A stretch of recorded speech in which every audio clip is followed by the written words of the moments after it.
from Osme. Stay tuned for a first impression of the brand new release from Laurent Mazzone, Ambre Boheme. Stay tuned.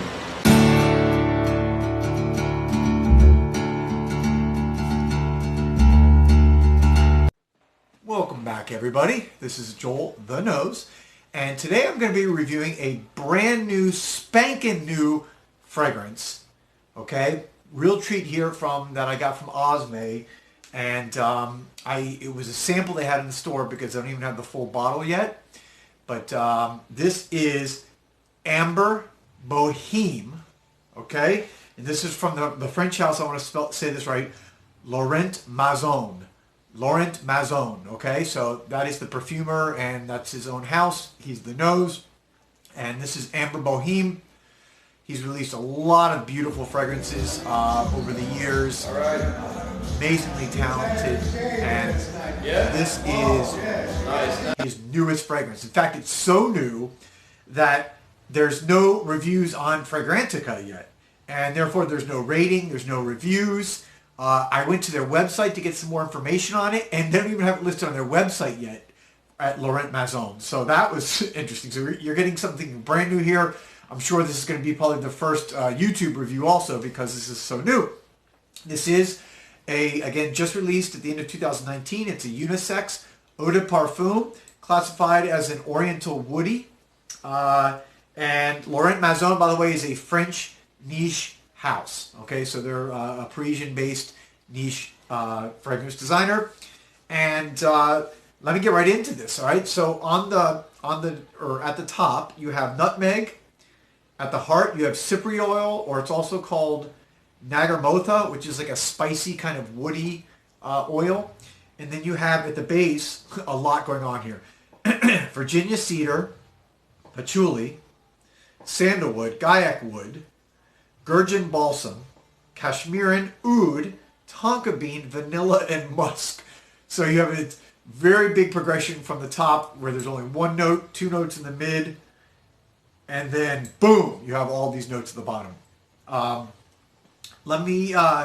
What I've done here is I have from Osme one of their scent strips, and I also sprayed it on my hand. I've been wearing it all day. I love smelling this. Sorry. It's just so elegant. So when you first smell this, right off the bat, the first impression that I get, it's very dark. It's very rich. It's kind of boozy. And if you know this house, Laurent Mazzone, I smelled some other ones there today at Osme, some different releases that they've had that I'll try to review some more later. But there is a DNA there from him that has this kind of classic old time, almost boozy type scent. It is slightly sweet. The oud for me comes through at the top, so I get some of that oud. It's spicy. Again, I think because there's so very little at the top that a lot of the base notes you smell right off the bat. So spiciness for me would be that Kashmiran, and then after about 2 hours, for me, I started to get the vanilla, the tonka bean. So it became this more kind of vanilla tonka bean, and the patchouli started to kick in. I love patchouli. Patchouli can be somewhat of I think for people, a scent or a material that not everybody loves. For me, I really love patchouli. I think it is such a great, unique and material that makes a fragrant kind of like punch. It just gives it, oomph. So after, and by the way, I got good projection on this for just about 4 hours. So I was getting excellent projection, and then I got over 12 hours on my skin on this. So very good longevity, very good sillage and projection, and therefore, very good performance on this fragrance. After about 4 hours, when you start to get into that more of the dry down, even like I said, the base notes are really basic. Almost most of them are present from the beginning of the scent. The base or the dry downs where you really start. It's like a wonderful mixture of everything. And when I say everything, not everything, the four predominant notes that really stuck out for me for like really the last almost about 8 hours of this fragrance were the vanilla, the tonka bean, the patchouli, and cedarwood. Just right now, see, I'm still in that phase now.